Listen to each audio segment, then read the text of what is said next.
জয় গুরু, জয় মা। শ্রী শ্রী ঠাকুর মহারাজের চরণে সশ্রদ্ধ বিনম্র প্রণাম জানিয়ে আপনাদের জন্য আবার একটি ভিডিও নিয়ে এসেছি।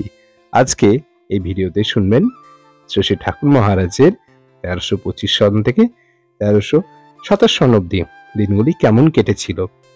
এই ভিডিওর মাধ্যমে আপনারা ওই সময়ে শ্রী শ্রী ঠাকুর মহারাজের সাথে কি কি ঘটনা ঘটেছিল বা তার পূর্বজন্মের সম্বন্ধে অনেক কিছু তথ্যাদি জানতে পারবেন।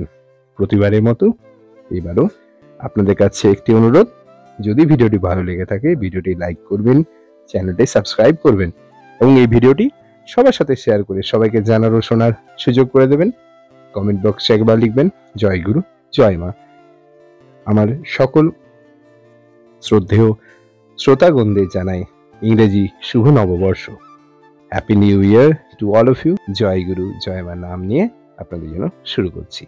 শুরু হলো 1325 সাল। 17 বৈশাখ মঠ থেকে ঠাকুর চিঠি লিখেছেন। সীমান্তের মেরি, আবর প্রভৃতি বিদ্রোহী হইয়া এই দেশে খুব অত্যাচার করিতেছে।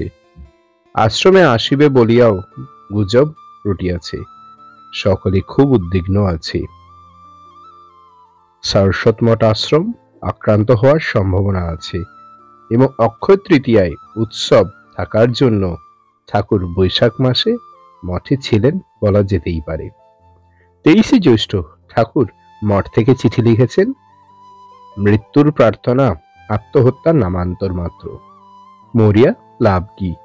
এই মাসেও শ্রী শ্রী ঠাকুর মহারাজ মঠেই ছিলেন। আষাঢ় শ্রাবণে আসামের বৃষ্টিপাত এবং ঠাকুরের জন্মোৎসব ইত্যাদি কারণবশত ঠাকুর এই সময়টাতে মঠে অবস্থান করেছেন। 25 ভাদ্র মঠ থেকে লেখা ঠাকুরের আরেকটি চিঠি। পূজার বন্ধের পরেই আমি উত্তরবঙ্গ যাইব, তখনই সব মীমাংসা হইবে।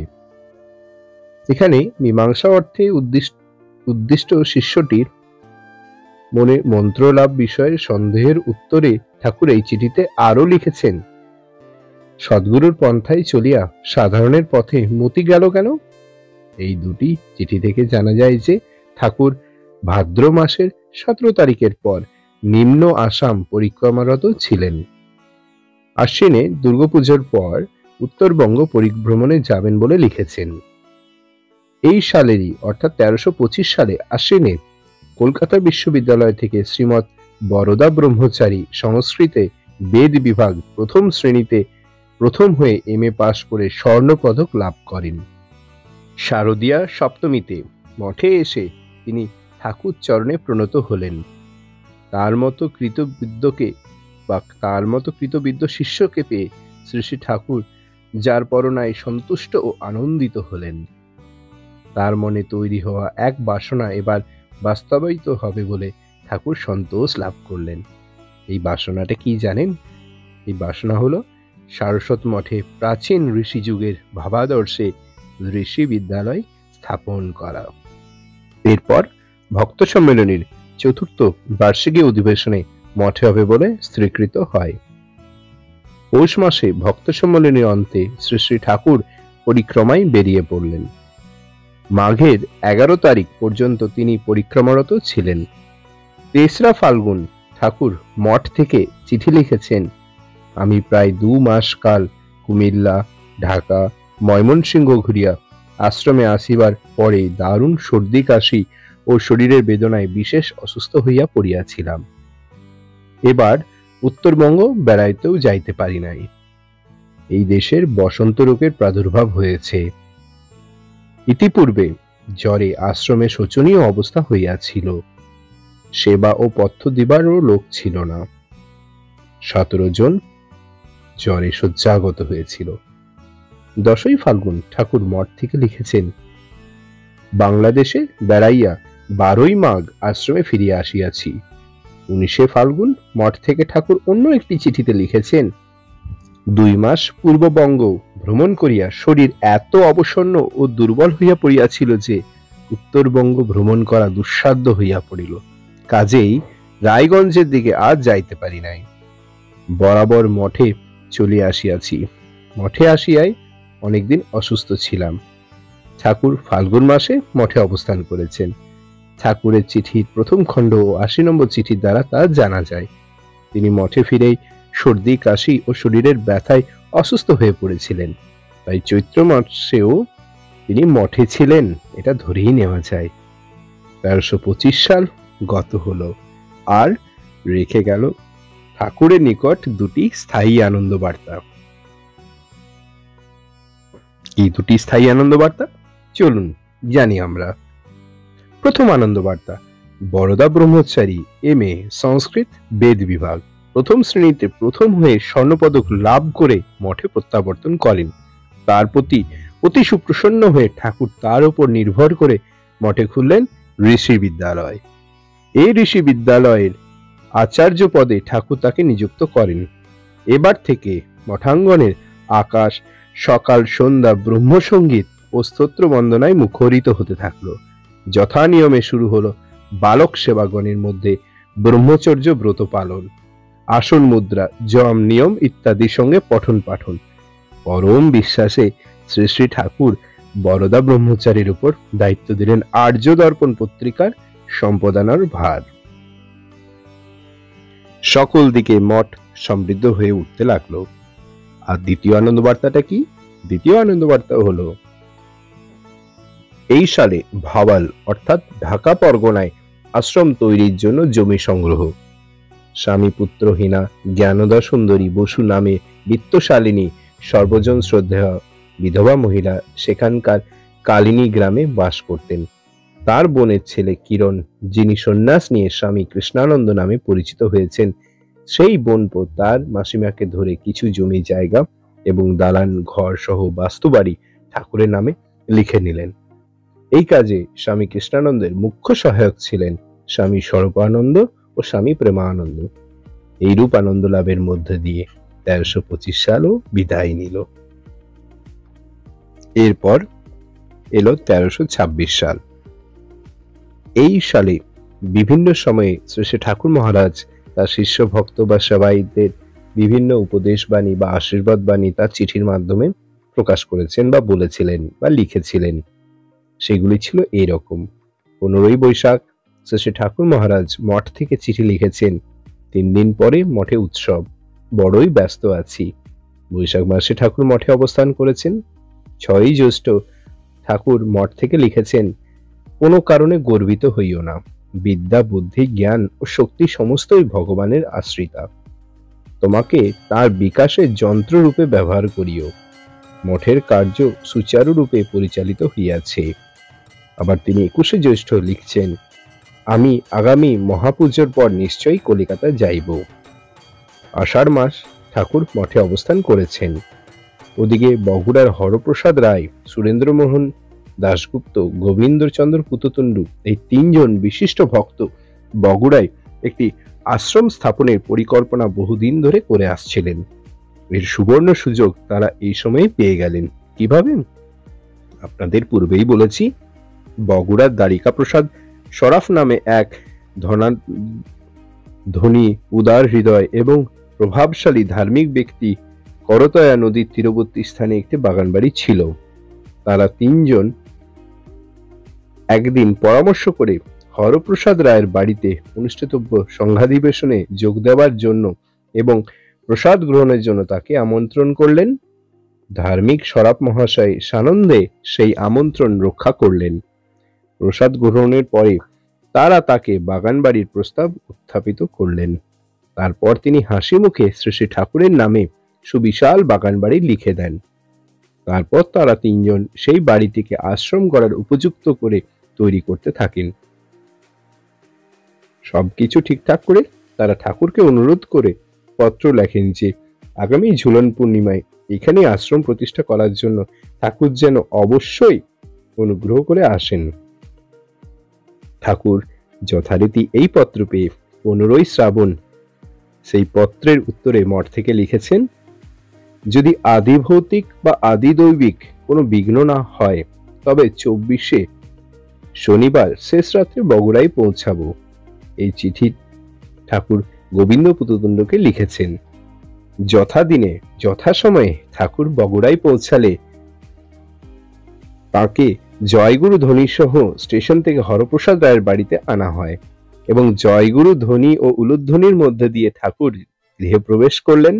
এই দিন সন্ধ্যাবেলায় বিধিপূর্বক ঠাকুরকে মন্ত্রদিবাস করানো হলো। পরদিন তাকে কাঁচা হলুদ ইত্যাদির দ্বারা মাঙ্গলিক স্নান করিয়ে নতুন পটবস্ত্র এবং গরদের উত্তরীয় পরানো হলো, কারণ এই দিন তার ছিল তার পূর্ণ জন্মদিন, অর্থাৎ ঝুলন পূর্ণিমা। সে তারিখটি ছিল 26শে শ্রাবণ, সোমবার, 1326। নববস্ত্র পরিহিত ঠাকুরের রূপ যেন শতগুণ বেড়ে গেল। ঠাকুরকে ইজি চেয়ারে বসিয়ে কেশবিন্যাস করা হলো, আর ঠাকুরে বিভোর হয়ে তামাক সেবন করছেন। তারপর খোল, করতাল, কাঁসর, ঘণ্টা সহযোগে জয়গুরু ধ্বনি ও উলুধ্বনির সহকারে ঠাকুরকে আশ্রমে নিয়ে যাওয়া হলো এবং গৈরিক পতাকা উড্ডীয়মান হলো। যথানিয়মে প্রতিষ্ঠা কার্য শুরু হলো। ঠাকুর গোবিন্দ পুততুণ্ডকে পূজার ক্রম শিখিয়ে দিয়ে আসন পুজো করার নির্দেশ দিলেন। তার পুজো শেষ হলে পরে ঠাকুর আসন গৃহ প্রবেশ করে তার কার্য শেষ করে বাইরে এলেন। অতঃপর জয়গুরু কীর্তনান্তে ঠাকুরকে হরপ্রসাদ রায়ের বাড়িতে নিয়ে আসা হলো। ঠাকুরের ভোগ গ্রহণ শেষে অন্যদের প্রসাদ গ্রহণের নানা আলাপ আলোচনার মধ্য দিয়ে, আনন্দ এবং উৎসাহ উদ্দীপনার মধ্য দিয়ে খুব সুন্দরভাবে দিনটি অতিবাহিত হলো। এই নতুন আশ্রমের নাম হলো শ্রী গৌরাঙ্গ আশ্রম। পরবর্তীকালে এই আশ্রমের নাম হয় উত্তর বাংলা সারস্বত আশ্রম। ঠাকুর আশ্রমের অধ্যক্ষ হিসেবে নিযুক্ত করেন স্বামী স্বরূপানন্দকে। এইবার ঠাকুর বগুড়ায় 3 দিন অবস্থান করে তথা প্রত্যেক কলকাতা গিয়ে কয়েকদিন সেখানে থাকেন এবং কয়েকজন বিশিষ্ট শিক্ষিত ব্যক্তিকে দীক্ষাদান করেন। অতঃপর মঠে ফিরে আসেন। 18ই ভাদ্র ঠাকুর মঠ থেকে লিখেছেন, আমি কলকাতা হইতে মঠে আসিয়া তোমার পত্র প্রাপ্ত অবগত হইলাম। ভুলিও না, মায়ের ইচ্ছায় মুখ বাচাল হয়। পঙ্গু পর্বত লঙ্ঘন করতে পারে। 19শে ভাদ্র ঠাকুর আরেক চিঠিতে লিখেছেন, কলিকাতা অবস্থানকালে সন্ন্যাসীরা কঠোর জীবনও আপনার ছেলে মেয়েগুলি সরস করিয়া রাখিয়াছিল, বিশেষত ছানার মধুর মূর্তি নিয়ত সামনে ভাসিয়া উঠিয়াছে। এখানে উল্লেখ করা যেতে পারে, ছানা হলো সে সময় কলকাতা নিবাসী অশ্বিনী কুমার দাশগুপ্তের ছোট কন্যা। এই যাত্রায় ঠাকুর কলকাতায় অশ্বিনী বাবুর বাড়িতে অবস্থান করেছেন। ভাদ্র মাসের বাকি দিনগুলি ঠাকুর মঠে কাটিয়ে দিলেন। 1লা আশ্বিন ঠাকুর মঠ থেকে লিখেছেন, পূজার সময় যখন উত্তরবঙ্গ যাইব তখন এই সম্বন্ধে আলোচনা করিব। এবারে কলকাতায় গিয়া একজন MA ডেপুটি সুপারিনটেন্ডেন্ট, 2 জন উকিল ও 1 জন মুনসাফ শিষ্য পাইয়াছি। আরো বহু ভক্ত মিলিয়াছে। আশ্রমে সেবকগণ অসুস্থ। 7 টাকা মন চাউল। আশ্রম লইয়া বিব্রত। 2রা আশ্বিন মঠ থেকে ঠাকুর লিখেছেন, শিষ্য করা সদ্গুরুর ব্যবসা নহে, প্রাণের প্রেরণা। 10ই আশ্বিন মঠ থেকে লেখা ঠাকুরের অন্য এক চিঠি, আমি আশ্রমে আসিয়া অবধি কাজকর্মের নানারূপ বিশৃঙ্খলা পড়িয়া ব্যস্ত আছি। 2-3টি সেবক এখনো সারিয়া উঠিতে পারি নাই। নানারূপ কাজকর্মের জন্য এবং সেবকগণের অসুস্থতার জন্য ঠাকুর আশ্বিনের প্রথমার্ধে মঠে ছিলেন এবং পুজোর পর উত্তরবঙ্গ পরিক্রমায় যাবেন বলে 1লা আশ্বিন চিঠিতে জানিয়েছেন। আশ্বিনের শেষ দিনগুলি তিনি উত্তরবঙ্গের পরিক্রমায় কাটিয়েছেন বলে বলা যায়। পুজোর পর ঠাকুর কলকাতায় যাবেন বলে এক ভক্তকে পত্র জানিয়েছেন। কার্তিক ও অগ্রহায়ণ মাস ঠাকুর মঠের বাইরে ছিলেন। পৌষ মাসে এবছর অনুষ্ঠিত হবে ভক্ত সম্মেলনের 5ম বার্ষিক অধিবেশন ঢাকার ঠাটারি বাজারে। ঠাকুর 6ই পৌষ মঠ থেকে লিখেছেন, তাহাকে সর্বস্ব সমর্পণ করো, সমস্ত তার মঙ্গল ইচ্ছার উপর নির্ভর করে, তিনি তোমার কোনো অভাব রাখিবেন না। ঠাকুর যথাসময়ে ঢাকা ঠাটারি বাজারে ভক্ত সম্মেলনীতে উপস্থিত হয়ে ভক্তগণকে আনন্দ দান করেছেন। এই সম্মেলনী স্থান ছিল সেখানে ডক্টর নৃপেন্দ্রচন্দ্র রায়ের বাসভবন। শ্রী শ্রী ঠাকুর তার বেদান্ত বিবেক গ্রন্থ লেখার কাজ এই বছরের শেষে সমাপ্ত করেন। এইভাবে 1326 সালও গত হলো। শ্রী শ্রী ঠাকুরের শেষ গ্রন্থ বেদান্ত বিবেক 1327 সালের বৈশাখ মাসে প্রকাশিত হয়। বাংলা ভাষায় এমন জ্ঞান সমৃদ্ধ পুস্তক ভারতবর্ষের সাধুসন্ত মহাপুরুষগণ হাতে পেয়ে ঠাকুরকে বহু অভিনন্দন জানালেন।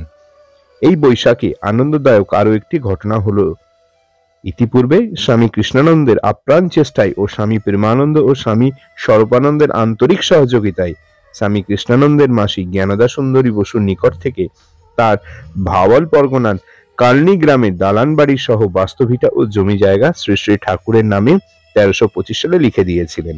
এই দালান বাড়ি ও জমি জায়গা সংস্কার করে এই বছর বৈশাখ মাসে শুভ অক্ষয় তৃতীয়ায় একটি নতুন আশ্রম স্থাপিত হলো। এর নাম হলো মধ্য বাংলার সারস্বত আশ্রম কানলি। এর অধ্যক্ষ হলেন স্বামী প্রেমানন্দ।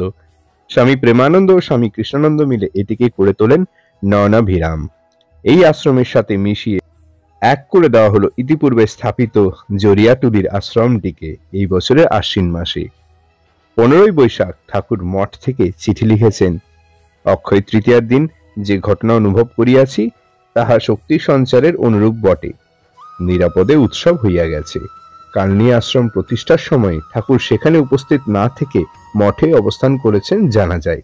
18ই বৈশাখ মঠ থেকে লেখা ঠাকুরের আরেকটি চিঠি, সাধন ভজনে পবিত্র না হোক, কিন্তু আধ্যাত্মিক উন্নতির অন্তত ইচ্ছা থাকিলে গুরুকৃপা কার্যকরী হয়। বৈশাখ মাসে ঠাকুর মঠেই অবস্থান করেছেন। জ্যৈষ্ঠ মাসে ঠাকুর মঠে ছিলেন, তার কারণ তিনি এই সময় থেকে একটি পরিকল্পনা করতে থাকেন যে তার আদরের বিমলার বিয়ে দিতে হবে। মঠে একটি নতুন সেবক এসেছে, তার নাম ধরণীধর মাইতি। ঠাকুরের খুব পছন্দ, বয়স 18 কি 19। এই ধরনীর সঙ্গে বিমলার বিয়ে দিলেন এই বছরে 24শে আষাঢ়। বিমলা মায়ের বয়স তখন মাত্র 9 বছর। ঠাকুর যেন কন্যা দায়মুক্ত হলেন। শ্রাবণ মাসের প্রথম দিকে শ্রীহট্ট থেকে রোহিণী কুমার চক্রবর্তী নামে আরেক তরুণ যুবক প্রবল বৈরাগ্য নিয়ে ঠাকুরের শ্রীচরণে প্রণত হলেন। ঠাকুর তাকে অন্তবাসী করে নিলেন এবং অতি শীঘ্রই এই তরুণ সেবক ভৈরবী মায়ের সেবার দায়িত্ব পেয়ে গেলেন। সেবকটি ছিলেন স্বল্পভাষী, নীরব কর্মী এবং অত্যন্ত দায়িত্বশীল। 15ই শ্রাবণ ঠাকুর মঠ থেকে চিঠি লিখেছেন, সদ্গুরুর আশ্রয় পাইয়াছ, জানিয়া নির্ভর হও। কর্মসূত্রের সঙ্গে সংযোগ না থাকিলে সাপে বাঘেও ক্ষতি করিতে পারে না। শ্রাবণে পালিত হয়ে গেল ঠাকুরের জন্মোৎসব। ঠাকুর এই মাস মঠে কাটিয়ে দিলেন। এই বছর পূর্ববঙ্গে একটি আশ্রম স্থাপনের তীব্র আকাঙ্ক্ষা হলো। সেখানে জয়চন্দ্র ও গোলক নামে ঠাকুরগত প্রাণ 2 ভক্তের। তারা তাদের প্রাণের ইচ্ছা জানিয়ে ঠাকুরকে চিঠি লেখেন। যথাসময়ে ঠাকুর সম্মতি জানিয়ে চিঠি দিলেন। তারা উভয়ে উৎসাহিত হয়ে প্রয়োজনীয় অর্থ সংগ্রহে মনোনিবেশ করলেন। অর্থ সংগ্রহ হওয়ার পর তারা ময়নামতিতে একটি টিলা বন্দোবস্ত নিলেন। এই ময়নামতির সঙ্গে ঠাকুরের পূর্বজন্মের রূপ ব্রহ্মানন্দ গিরির আন্তরিক যোগসূত্র ছিল। এই স্থানে ব্রহ্মানন্দ লীলানন্দ উপভোগ করেছিলেন এবং এই স্থানে তাকে সহ্য করতে হয় দারুণ দুর্বিষহ বিরহ যন্ত্রণা। এই স্থানে তার পত্নীরূপী জগৎজননী তার সঙ্গে সংসার ধর্ম পালন করেন। একদিন সামান্য কারণে ব্রহ্মানন্দ গিরি তার পত্নীকে চপেটাঘাত করায় তার মৃত্যু হয় এবং সেই সময় দৈববাণী হয়, দেখলে তো সাধক, আমায় চিনতে পারলে না।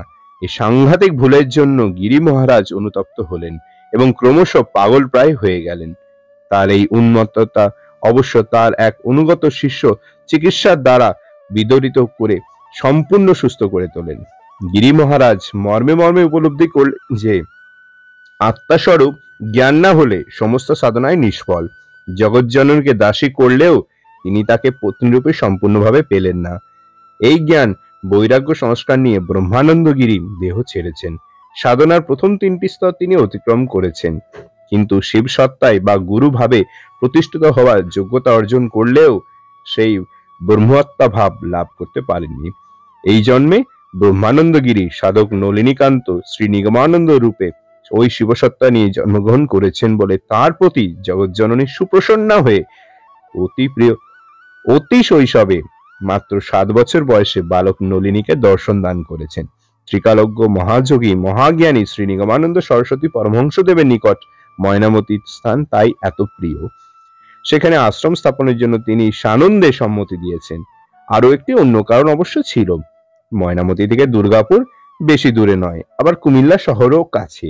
এইসব কারণে ঠাকুরের এই ইচ্ছে ছিল। ময়নামতির টিলার বন্দোবস্ত হওয়ার পর ঠাকুরের নিকট সুখবর পৌঁছালে তিনি স্বামী চিদানন্দ ও নীলমণি নামে শ্রীহট্টের একটি ছেলেকে তথায় পাঠিয়ে দিলেন। তারা উভয়ে বহু চেষ্টা করেও সেই টিলার উপর আশ্রম তৈরিতে প্রয়োজনীয় কোনরূপ ব্যবস্থা নিতে অসমর্থ হয়ে সেখান থেকে ঠাকুরকে সে সংবাদ দিলেন। ঠাকুর সেটা বিক্রয় করবার ব্যবস্থা করতে বললেন। এরই মধ্যে ঠাকুর মঠের বাইরে কিছুদিনের জন্য পরিক্রমারত ছিলেন। পরিভ্রমানন্তে মঠে ফিরে এসে ঠাকুর কুমারানন্দকে অর্থাৎ কামিনী কুমার দত্তকে ময়নামতি যেতে আদেশ করলেন, এই বলে, পারলে একটা আশ্রম গড়ো, নয়তো বিক্রি করেই দাও। আপনার ইচ্ছা কি, আশ্রম গড়া না জায়গাটা বিক্রি করা? কুমারানন্দের এই প্রশ্নে ঠাকুর বললেন, আরে ওই ভিটাটা আমার পূর্বজন্মের সাধনস্থলী ছিল, ইচ্ছে তো ছিল ওখানে কিছু একটা হোক, কিন্তু ওই আর হচ্ছে। ঠাকুরের মনোভাব বুঝতে পেরে কুমারানন্দ সেখানে যাওয়ার জন্য তৈরি হলেন। ঠাকুর তার হাতে দিলেন গাড়ি ভাড়া বাবদ পয়সা এবং অতিরিক্ত 8 আনা পয়সা। এটুকু পয়সা সম্বল করে ঠাকুরের আশীর্বাদ মাথায় নিয়ে কুমারানন্দ চললেন ময়নামতি টিলার দিকে। সেখানে ঠাকুরের কয়েকজন ভক্তকে নিয়ে কুমারানন্দের চলল অনলস অমানসিক পরিশ্রম। গুরুকৃপা ও আশীর্বাদে কি না হয়, পঙ্গু গিরি লঙ্ঘন করতে পারে। কুমারানন্দ এক দিন অর্ধাহারে থাকে, কোনোদিন প্রায় অনাহারেই থাকে, কোনোদিন বা শুধু কলমি শাকের ঝোল খেয়ে ক্ষুধা নিবৃত্তি করে ঠাকুরের ঈপ্সিত কাজ করতে চলেছেন। তার সম্বল ছিল কেবল গুরু কৃপাহি কেবলম। টিলাকে তিনি 3টি স্তরে নির্মাণ করলেন। টিলার উচ্চ শীর্ষে তৈরি হলো আসন ঘর, মধ্যস্তরে সেবক নিবাস এবং সুভাষিত ফুলের বাগান, আর নিচের স্তরে নির্মিত হলো গোশালা। ওদিকে মঠও ক্রমশ উন্নতির দিকে এগিয়ে যেতে থাকে। ঢেকিশাল, তাঁতশাল ইত্যাদি নির্মিত হলো। কৃষি জমিতে ফসল ফলতে থাকে। কুমারানন্দের কথায় শেষ পর্যন্ত মঠেই রেশ এলো। শ্রী শ্রী ঠাকুরের মঠে কর্মযজ্ঞের ব্যস্ততা এইভাবে বেড়ে যেতে লাগলো। এই সময় থেকে ঠাকুর একটি বিষয় চিন্তা করতে থাকেন, মঠের মহিলা বিভাগ কিভাবে তুলে দেওয়া যায়। ইতিমধ্যে এই সালের 24শে আষাঢ় ঠাকুর তার বিমুর বিবাহ দিয়েছেন। বিমুকে নিয়ে মহিলা বিভাগে মোট 7 জন মহিলা আছেন। স্বয়ং ভৈরবী মা, সুশীলা মা, করুণা মা, এই 3 জন অত্যন্ত প্রবীণা। তাদের অন্য কোথাও যাওয়ার কোনো স্থান নেই। ঠাকুর তাই ঠিক করলেন, এদের জীবনানন্তে অন্য কোনো মহিলাকে মঠে রাখা হবে না। বাকিরা হলেন গিরিরাজ মা, হিরণ মা ও অন্য আরেকজন। ঠাকুর তাদের স্ব আত্মীয় গৃহে পাঠিয়ে দিলেন। বালিকা বধূ বিমলা মা তার বাবা শ্রী ঠাকুরের কাছে কিছুদিনের জন্য মঠে এসে রয়েছেন, আর রইলেন সুরমা। এই বছর থেকে অর্থাৎ 1327 থেকে ঠাকুরের প্রাণে আরেকটা আকর্ষণ জাগে। শ্রীক্ষেত্র পুরুষোত্তম ধাম পূর্ব ভারতের তীর্থচূড়ামণি প্রতীক। ইতিপূর্বে পরিব্রাজক অবস্থায় ঠাকুর পুরী এসে বগলা ধর্মশালায় কিছুদিন ছিলেন। 1317 সালে দুর্গাপুরে শান্তি আশ্রম থেকে ঠাকুর আরেকবার পুরীতে এসেছিলেন। এবারে তার সঙ্গে ছিলেন চিদানন্দ মহারাজ ও নৃপেনচন্দ্র রায়। দুর্গাপুর আশ্রমে উঠে যাওয়ার পর মনোনীত 4 জন সেবক নিয়ে ঠাকুর বঙ্গের বাইরে চলে যাওয়ার সংকল্প করলেন। সেই সময় এই পুরীর কথা ওঠে। পরে অবশ্য ঠাকুর আসামে জমি বন্দোবস্ত হওয়ায় আশ্রম তৈরির জন্য সেখানে চলে যান। দেখতে দেখতে ঠাকুর আসামে স্থাপিত হয় তার শান্তি আশ্রম, সারস্বত মঠ এবং আসামবঙ্গীয় সারস্বত মঠে দিন অতিবাহিত করলেন দীর্ঘ 6টি বছর, 1322 থেকে 1327 সাল পর্যন্ত। এতদিন এই মঠই ছিল তার স্থায়ী আবাস। এই স্থায়ী ঠিকানা থেকে ঠাকুর মাঝে মাঝে পরিক্রমায় বেরোতেন ঠিকই, এবং পুনরায় ফিরে আসতেন তার স্বাধীন মঠায়তনে। এই সালে শক্তিপদ ফৌজদার নামে পুরুলিয়া মানভূম ভিক্টোরিয়া ইনস্টিটিউশনসের 9ম শ্রেণীর একটি ছাত্র আশ্বিনের শেষে বা কার্তিকের প্রথমে বিজয়া দশমীর পর ত্রয়োদশীতে ব্রহ্মচর্য সাধন শিক্ষার জন্য কোকিলামুখ মঠে সর্বপ্রথম শ্রী শ্রী ঠাকুর চরণ দর্শন করেন।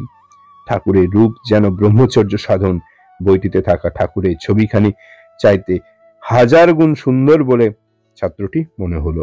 অর্থাৎ বইয়ের মধ্যে যে ছবিটি আছে তার থেকে শ্রী শ্রী ঠাকুরকে সামনে দেখে তার মনে হলো শ্রী শ্রী ঠাকুর মহারাজ সেই ছবিটির থেকে 1000 গুণ সুন্দর। নগানন্দ ঠাকুর এত সুন্দর। ছাত্রটি ঠাকুরকে দেখে মঠে সন্ন্যাসী ব্রহ্মচারীগণ চিদানন্দজি, সুধানন্দজি এবং বরদা ব্রহ্মচারী, রোহিণী চক্রবর্তী, ভুবন ব্রহ্মচারী, যুগল কিশোর প্রভৃতি এনারা সকলে সুমধুর ব্যবহারে ও তার মন ও মুগ্ধ আকৃষ্ট হলো। তিনি প্রথমে এসেই এখানে 2 সপ্তাহ কাটাতে না কাটাতে তার পিতৃদেব অন্বেষণ করতে করতে মঠে এসে উপস্থিত হলেন। অর্থাৎ সেই নবম শ্রেণীর ছাত্রটি মঠে ছিলেন এবং তার পিতা তারকে অনুসরণ করতে করতে মানে অন্বেষণ করতে করতে মঠে এলেন। তাকে 1 সপ্তাহের জন্য নিয়ে যাচ্ছি বলে ঠাকুরের অনুমতি নিয়ে পিতৃদেব বাড়িতে নিয়ে গেলেন। তবে 1 সপ্তাহ কেন 2 বছরেরও তিনি তার পুত্র শক্তিপদকে আসতে দেননি। শক্তিপদ অবশ্য পড়াশোনা চালিয়ে যাচ্ছেন আর মঠের সঙ্গে নিয়মিত যোগাযোগ রেখে চলেছেন। আশ্বিন, কার্তিক, অগ্রহায়ণ মাস ঠাকুর মঠে ছিলেন। এই বছর মঠে অনুষ্ঠিত হবে ভক্ত সম্মেলনীর 6ষ্ঠ অধিবেশন, তাই সেই জন্যই প্রস্তুতি চলছিল। ঠাকুর ভক্ত সম্মেলনী শেষে মঠ থেকে চিঠি লিখেছেন, 18ই পৌষ শ্রী গুরুর কৃপা লাভও সময় সাপেক্ষ। কৃপা প্রার্থীর অধৈর্য বাস্তবিক বড়ই বিরক্তিকর। মন্ত্র বিচারিতে আমি নিতান্ত অনভিজ্ঞ নহে। মহাশক্তিধর ঠাকুরের মতো গুরুকেও ওই শিষ্যটির সন্দেহ প্রকাশ সত্যিই বেদনাদায়ক। ঠাকুর অগ্রহায়ণে কিছুদিনের জন্য পুরীতে রাস পূর্ণিমার পর পর্যন্ত ছিলেন এবং সেখানে সর্বপ্রথম ঠাকুর দর্শন করেন অশ্বিনী কুমার বন্দ্যোপাধ্যায়, পরবর্তীকালে স্বামী প্রজ্ঞানন্দজির লেখা স্মৃতি থেকে এটা জানা যায়।